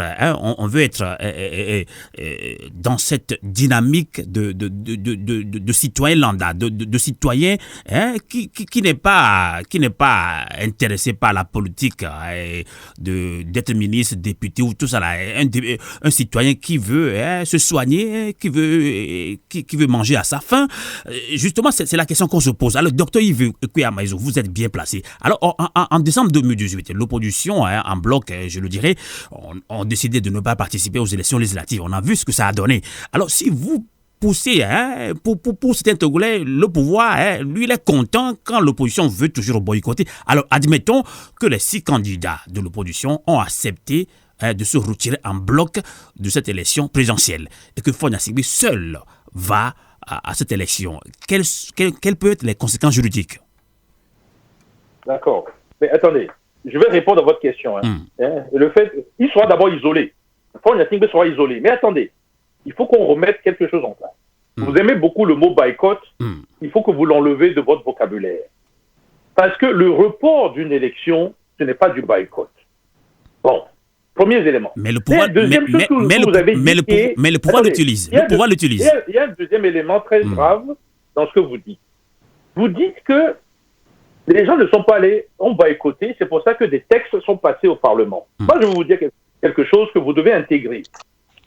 Si les gens étaient allés au Parlement, donc les gens n'ont pas fait le boycott, c'est ce que vous dites là, ils seront quoi? Ils seront minoritaires. Ils seront minoritaires. C'est-à-dire que le texte sera passé quand même. Et ça veut dire quoi? Ils sont donc co-responsables. Ils sont co-responsables d'un texte dont ils ne veulent pas. C'est ce que M. Dr Issoufou vient de vous dire. Si nous allons comme ça, avec une constitution illégale, inconstitutionnelle, et que nous ne faisons pas les manifestations, alors on nous dira demain, oh, vous venez toujours dire, on m'a volé, on m'a ceci, on m'a cela. Vous êtes co-responsable de votre échec dans un système qui, lui, n'a jamais perdu les élections. Donc, enlevez le mot boycott, parce que nous n'avons jamais parlé de boycott. On a parlé de report, on a parlé de reconstruction d'un système pour que ce soit équitable pour tout le monde. Premier élément. Et n'oubliez pas, le fait d'être minoritaire, c'est très grave. Parce que vous êtes partie prenante. Vous avez légitimé le système. C'est pour ça que j'attaquais au départ en disant que le seul fait même d'aller devant cette cour pour ne pas la remettre en cause, comme cour, nous avons légitimé cette cour. Et donc ça légitime quelque part le système lui-même qui est complètement mal fondé. Maintenant, à votre question, il faut mettre une petite parenthèse. Les élections ne pourront pas bien se passer au Togo. Il y a des zones au Togo qui sont des zones assiégées. Les gens sont dans un état de guerre. Il faut que la population le sache. Vous ne pouvez pas y aller. C'est contrôlé par des gens qui ont des armes, qui ne sont même pas des Togolais, qui ne sont même pas des militaires togolais. Et on ne veut pas le dire. Il y a des milices qui sont financées avec l'argent des contribuables européens, occidentaux, pour financer des étrangers, pour venir prendre des zones togolaises qu'on embastille, qu'on assiège. On kidnappe les gens pour mettre dans les prisons. Certains sont malades, sont blessés, sont tués. Allez demander aux gens de En Aucun Cas, Noubouéké et bien d'autres encore. Ils y ont laissé leur temps, leur santé, leurs études. Attention quand on parle du Togo. C'est pas parce que les journalistes ne le disent pas, c'est pas parce que la presse togolaise du pouvoir ne le dit pas que ça n'existe pas. Il y a des espaces qui sont assiégés au Togo et personne ne pourra y aller. Ça veut dire quoi? Que l'urne sera bourrée. Il y aura donc la contre-vérité des urnes. Maintenant, vous me dites qu'est-ce que Faure va faire. D'abord, je vous ai dit, il faut parler par la presse interposée, par la communauté internationale interposée, que Faure Gnassingbé sera isolé. Il faut qu'il le sache. Même s'il organise seul cette élection. Mais il n'a pas organisé ce qu'il veut. On vous dit qu'il faut être deux. Pour faire l'amour, il faut être deux. Pour se marier, il faut être deux, etc. Donc, c'est la même chose ici. Je vous dis qu'il n'y a que 2 camps au Togo. C'est vous qui compliquez les choses, là. Il y a 2 camps. Il y a la mouvance présidentielle et puis il y a les gens qui veulent l'alternance. Maintenant, il y a les petits rigolos qui jouent à cache-cache dedans. On va les identifier, on les connaît. C'est pas le problème, ça. Il y a 2 camps.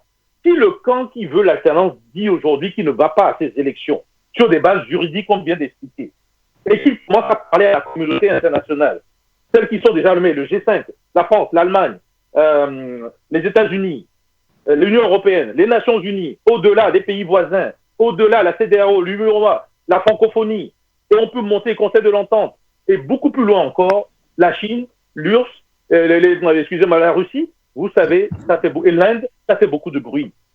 Donc, ces gens, pour ne pas avoir des histoires, pour eux-mêmes, parce qu'eux aussi respectent le droit international, le Togo a signé. Ils vont dire aux Togolais, faites attention quand même de respecter. C'est cette pression qui est tombée sur le président du Burundi, qui a stoppé son 4e mandat. Nous sommes dans le 4e mandat.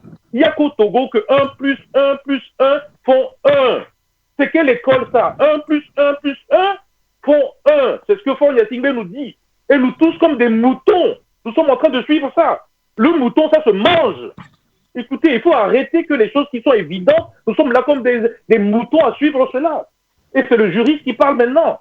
1 plus 1 plus 1 font 1. Nous remettons la balle à 0. Nous avons fait un premier mandat. Ça veut dire qu'il y a encore un deuxième. C'est parce que 1 plus 1 plus 1 plus 1 plus 1, 5 mandats égale 1. Vous avez vu ça au Togo. Le seul pays qui fait ça. Mais nous sommes extraordinaires. Il faut nous mettre dans le livre des records. Mais nous n'avons pas honte. Les gens qui veulent aller à ces élections, ils n'ont pas honte de ce qu'ils font. Ils peuvent se regarder dans le miroir. Le miroir va se casser tout seul. Il faut dire ça à Monseigneur Kodro. Et s'il veut aller au paradis, on ne va pas au paradis en ascenseur, en soutenant un système qui est illégal, anticonstitutionnel. Merci, on a compris. Sinon, l'ascenseur, il va aller à -1, -2, -3. Et vous-même, vous savez ce qu'il y a au sous-sol là-bas. Je ne veux pas citer son nom. Vous savez, ces choses-là, nous sommes dans le monde spirituel, nous sommes dans le monde ésotérique. Et dans ces mondes-là, c'est la vérité qui compte. Nous sommes en train de parler de la vérité des urnes.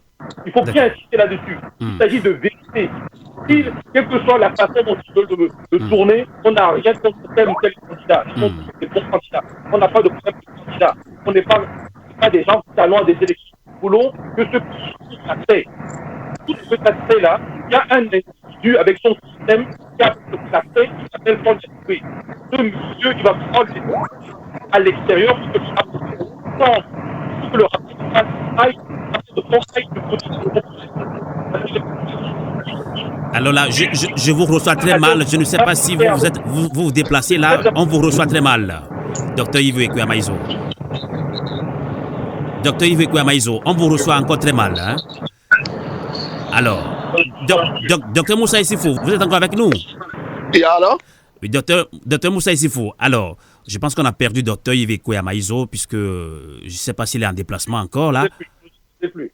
D'accord. Alors, docteur Moussa Issifou, rapidement une dernière question. Dimanche 26 janvier 2020, sur New World TV à Lomé au Togo, M. Gilbert Bawara, ministre de la fonction publique du travail et de la réforme administrative du Togo, a affirmé ceci, je cite, il dit une opposition divisée face au candidat fort. C'est une opposition battue au premier tour.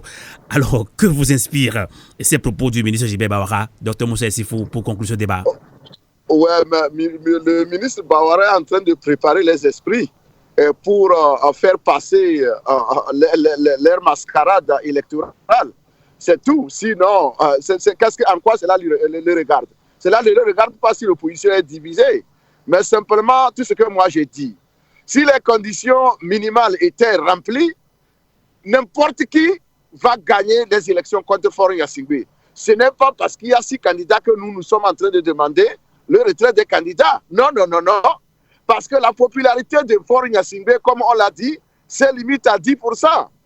Le reste de 90%, c'est autre chose. J'avais fait une émission il y a de cela 2 semaines où j'ai lancé un défi à Faure Gnassingbé. Je lui ai dit, s'il pense qu'il peut gagner les élections au Togo, il n'a qu'à laisser ces élections-là, il n'a qu'à les organiser de façon libre. Et il va voir qui va gagner. Il n'a pas encore répondu. Au contraire, il est en train de, c'est pas d'obliger tout le monde à fuir le pays. Il est en train de boucler tous les pays. Aujourd'hui, si vous allez à Bafilo, Sokodé, autres, vous allez penser que nous sommes dans une zone en guerre. On a remilitarisé ces villes-là. Pourquoi? Pour pouvoir empêcher les populations à vaquer librement à leurs occupations et à voter librement. Alors j'ai dit que Bawara, lui, c'est un activiste du régime, c'est un militant, c'est un foot soldier. Il dit ce qu'il peut dire pour plaire. Mais justement que l'opposition, justement que l'opposition est divisée. Mais la question est de savoir est-ce que c'est l'opposition qui... Oui, c'est pourquoi je dis qu'au-delà de cette division, si l'élection devait s'organiser comme dans les autres pays, je dis que n'importe qui, malgré cette division-là, va gagner ces élections-là contre fort. Donc, Bawara veut masquer, n'est-ce pas, ce qu'ils sont en train de préparer pour après justifier. C'est pourquoi d'ailleurs, je reviens pour demander à ces opposants-là que ce que Bawara dit, il est dit parce qu'il sait qu'ils ont déjà préparé quelque chose pour justifier ce qu'ils veulent faire. Alors c'est à eux de tirer les conséquences. C'est pourquoi nous leur demandons, s'il vous plaît, écoutez la raison et ne pas baisser, foncer les têtes baissées parce que vous n'allez rien récolter dans ces conditions-là. Et il faut rendre illégitime et illégal le processus. Et la seule façon de le faire, c'est de se retirer purement et simplement et de poser des conditions de notre participation. On ne demande pas un boycott, mais on demande à ce que les candidats se mettent dans la dynamique de se battre pour obtenir au moins des meilleures conditions d'organisation de cette élection-là. C'est ce que nous leur demandons. Et donc, ils ne sont pas obligés d'y aller à n'importe quel prix. Ils ne sont pas obligés de le faire. D'accord. Alors, Dr Yves Kwea-Maïzo, vous avez suivi tout à l'heure Dr Moussa Issifou qui pense que, oui, le ministre Gilbert Bawara joue le jeu, hein, justement. Lui pense que, il avait affirmé qu'une opposition divisée face à Faure Gnassingbé est une opposition battue déjà au premier tour. Que vous inspire ces propos du ministre Gilbert Bawara, Dr Yves Kwea-Maïzo? Oui, bon, je vous entends très mal. Est-ce que vous avez ma ligne? Parce que là, j'ai un problème. Vous m'entendez? Moi, je vous attends. Je vous attends. Attendez, il faut régler là, parce que là je vous entends maintenant. Oui, c'est bon, allez-y. Voilà. Monsieur Gilbert Bawara, ministre de la fonction publique, travail, réforme administrative et de la protection sociale du Togo, est en train, comme il a tant d'habitude, de ne dire qu'une partie de la vérité. Quand on dit une partie de la vérité, on ne dit pas toute la vérité. L'opposition togolaise n'est pas divisée. Écoutez-moi bien, l'opposition togolaise n'est pas divisée. Il y a un système électoral à 2 tours. Dans un premier tour, vous pouvez venir et demander au peuple de vous donner son soutien, ses voix.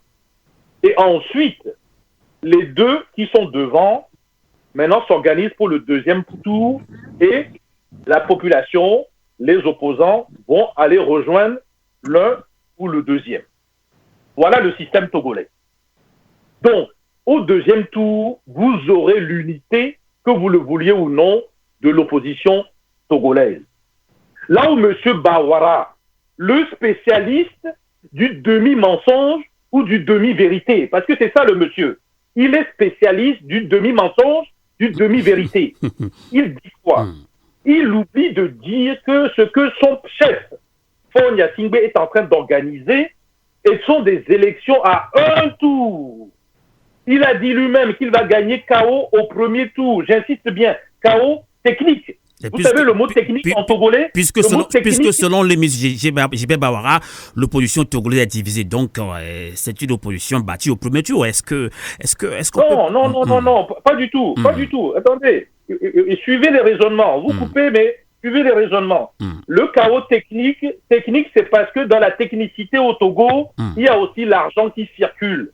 La question est donc de savoir, est-ce que le peuple togolais, les citoyens togolais eux-mêmes, est-ce que chacun des candidats eux-mêmes choisissent aujourd'hui entre les principes de la vérité des urnes, ou choisissent l'argent? Parce que si vous choisissez l'argent, alors, bien sûr, vous êtes battu au premier tour. Bien sûr, vous serez divisé. C'est de ça qu'il s'agit. Donc, M. Gilbert Bawara devrait nous préciser l'autre partie de la vérité, la demi-vérité, parce que qui c'est qui se lève et va distribuer l'argent à des opposants? Des gens l'ont vu. On ne sait pas ce qu'il a fait. Mais il faut qu'il nous explique cette partie-là. Parce que ces éléments-là viennent en fait entacher ce qui est dit. Il n'y a pas d'opposition au deuxième tour. Il n'y en aura pas. Parce qu'il n'y a que 2 candidats de toute façon. C'est pour ça que je vous dis que le Togo est coupé en deux. Il faut arrêter de nous faire croire qu'on est plusieurs. Ils sont deux. Il y a quelques menteurs là, mais ils sont deux. Bon, maintenant, ils ont une technique qui consiste à se retirer pour forcer maintenant la communauté internationale à ne pas toujours suivre la contre-vérité des urnes. Et d'ailleurs à donner des arguments à l'ONU, à l'Union européenne, pour ne pas reconnaître les élections de la contre-vérité des urnes qui sont en train d'arriver. Et que tout ceci se fasse dans la paix, la vraie paix, pas la paix des cimetières, pas la paix dans les zones assiégées que le docteur Issoufou vient de nous expliquer, pas la paix des gens qui sont dans les prisons qu'on n'a toujours pas libérés, pas la paix des enfants de 11 ans qu'un chef d'état-major d'un pays, République du Togo, a tué à bout portant, que tout le monde a vu, il y a tous les témoins, et qui circule librement dans le Togo et qui est financé par l'argent des contribuables de l'Union européenne, et que l'Union européenne se promène gentiment alors qu'il est en fait assassin, en fait, comment on appelle ça, complice de l'assassinat. C'est tous ces éléments qui vont aller à la Cour européenne des droits de l'homme. Parce qu'il faut que l'Union européenne aussi paye pour sa complicité de la contre-vérité des urnes au Togo. C'est cela qui va faire que les 6 candidats, sinon les 7, doivent réfléchir à 3 fois. Parce qu'ils seront appelés comme témoins dans cette cour-là. Qu'est-ce qu'ils ont fait, eux? Qu'est-ce qu'ils ont fait? Combien d'argent ils ont pris? Qu'est-ce qu'ils ont fait pour que les peuples se meurent à cause d'eux? D'accord. Qu'est-ce qu'ils ont fait? On va conclure ce débat. C'est très important. Malheureusement, on a perdu Dr Moussa Issifou. Dr Yves Kweyamaezo, vous avez 2 minutes pour conclure ce débat. Devant cette situation très critique à quelques jours du premier tour de l'élection présidentielle, quel doit être, selon vous, le rôle des citoyens qui aspirent plus que jamais à l'alternance? Pour conclure ce débat. Sylvain, je suis encore en ligne. Hein? Ah, vous êtes en ligne. Alors, voilà. Alors, docteur Moussa Issifou, vous avez écouté la question là pour conclure le débat rapidement pour 2 minutes. Allez-y. Alors. Ouais. Alors, est-ce que tu peux me relancer un peu je disais que devant cette situation très critique à quelques jours du premier tour de l'élection présidentielle, quel doit être selon vous le rôle des citoyens qui aspirent plus que jamais à l'alternance, puisque vous pensez que l'opposition doit se retirer en bloc? Qu'est-ce que le citoyen doit faire? Les citoyens, la parole revient aux citoyens et de prendre ses responsabilités et de mettre la pression sur les candidats afin de les amener à se retirer et ensemble nous allons nous battre pour obtenir ce qu'il faut obtenir avant d'aller à ces élections. Le citoyen n'est pas obligé d'accompagner des chefs d'un parti politique, non. D'ailleurs, nous sommes en train d'envisager qu'au Togo, après 2020, il y aura, c'est pas une recomposition du système politique, disons, de la situation politique au Togo. On ne pourra plus vraiment, les partis politiques ont fait ce qu'ils ont pu, mais les citoyens ne devaient plus se fier à ces partis politiques. Parce que c'est eux qui font que nous sommes en train de parler, on se fatigue. Donc, les citoyens doivent mettre la pression sur ces gens-là qui veulent aller aux élections, les ramener afin qu'on se batte pour obtenir au moins le minimum, afin qu'on obtienne au moins la légalité et la légitimité des institutions avant de s'engager. C'est tout ce qu'on demande. Donc, le citoyen n'est pas obligé nécessairement d'accompagner les gens où il sait qu'il ne pourra pas s'exprimer librement. Il n'est pas obligé de le faire. Donc, ensemble, mettons la pression sur ces candidats-là. On ne leur demande pas de boycotter, mais d'arrêter tout pour mettre CEPA en difficulté, Faure Gnassingbé et sa bande. Parce que le retrait de ces candidats-là va, c'est pas déjouer le plan machiavélique en préparation du système. Et là, c'est le peuple qui gagne. On évite les morts, on évite les troubles, on évite la violence. D'accord. Merci beaucoup, docteur Moussa Issifou. Je rappelle que vous êtes secrétaire général de l'Unicité Diaspora aux États-Unis. Merci d'avoir participé à cette émission Phénomène sur l'Afrique. Docteur Yves Kweyamaezo. Merci beaucoup. Docteur Yves Kweyamaezo depuis Vienne en Autriche. Et que direz-vous pour conclure ce débat? Vous êtes d'accord avec docteur Moussa Issifou pour que les 6 candidats de l'opposition surtout se retirent en bloc de cette course présidentielle. Alors, quel doit être le rôle du citoyen lambda face à cette situation très critique? Docteur Yves Kweyamaezo, pour conclure ce débat. J'insiste que les 7 candidats doivent se retirer. Si un ne veut pas, c'est son problème. C'est les 7 candidats qui doivent se retirer parce que tout est illégal, la Cour constitutionnelle est illégale, anticonstitutionnelle. On ne peut pas aller dans l'élection des systèmes illégaux et anticonstitutionnels que M. Faure Gnassingbé a mis en place et a été incapable pendant 15 ans a créé le Sénat, d'où son problème. Les citoyens doivent savoir que s'ils y vont, les 5 ans qui vont arriver vont être pires que les 15 ans qu'ils ont subis. Donc, ils n'ont aucun intérêt à y aller. S'ils veulent la paix, il vaut mieux bloquer le système avant que d'attendre d'aller dire qu'on a perdu. 3. Le citoyen, il doit choisir. Il veut manger alors qu'il mange avec Faure Gnassingbé. Et il mange dans l'illégalité. Ou bien, il choisit les principes de la vérité, les principes de la liberté. Et à ce moment-là, il rejoint les forces du consensus démocratique qui sont en train de se mettre en place, autant de la diaspora qu'au niveau du Togo. Il y a des représentants, vous voyez M. Zeus Ajavon, qui est un spécialiste du droit d'ailleurs, et vous pouvez avoir beaucoup d'éléments là-dessus. Pourquoi? Parce que nous protégeons que le bien commun du Togo, qui sont les libertés fondamentales, et surtout, nous allons proposer à ces Togolais un projet de société commun. Maintenant, une fois qu'ils ont fait ce choix-là, et que malgré tout, vous l'avez dit vous-même, 1 ou 2 ou 3 refusent de quitter ces élections-là, et que ces élections ont lieu quand même, que ce soit à 3 ou à 7, il va falloir penser au plan B. Le plan B, c'est que chaque citoyen doit pouvoir se présenter dans chacun des bureaux de vote, en sachant, ce qu'a dit Dr Issoufou, il y a des zones assiégées. Vous ne pouvez même pas y aller. Ils feront ce qu'ils veulent là-bas.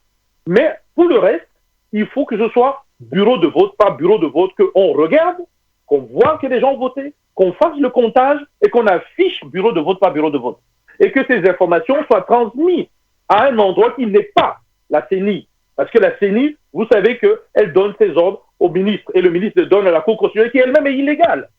Donc, le citoyen a un rôle à jouer.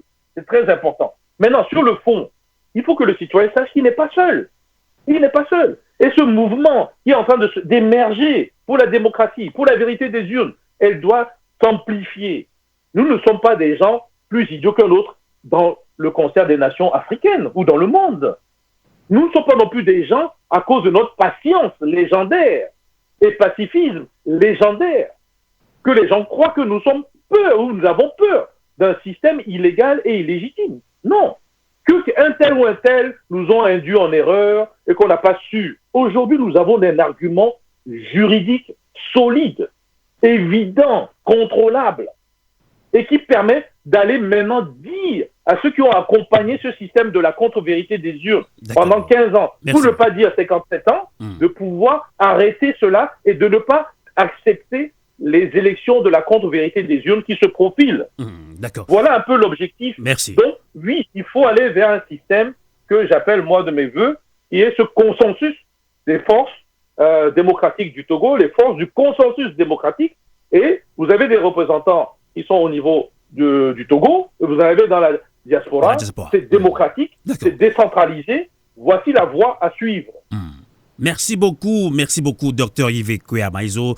Vous êtes directeur de société de votre propre société. Vous êtes également coordonnateur général du collectif pour la vérité des urnes Togo Diaspora.